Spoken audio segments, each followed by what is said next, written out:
మనకి లలితా సహస్రనామ స్తోత్రంలో వ్యాస భగవానుడు పూజ గురించి మాట్లాడుతూ ఒక మాట అంటాడు. పంచసంఖ్యోపచారిణి అని పిలిచాడు.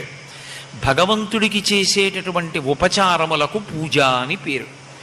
పూజ ఎప్పుడు చెయ్యాలి అంటే మనిష్టం వచ్చిన సమయంలో, మనకి అనుకూలమైనటువంటి కాలంలో, మనిష్టం వచ్చిన రీతిలో పూజ చెయ్యడానికి వీలు లేదు. ఏదైనా శాస్త్రం ఎలా నిర్దేశించిందో అలాగే పూజ జరగాలి.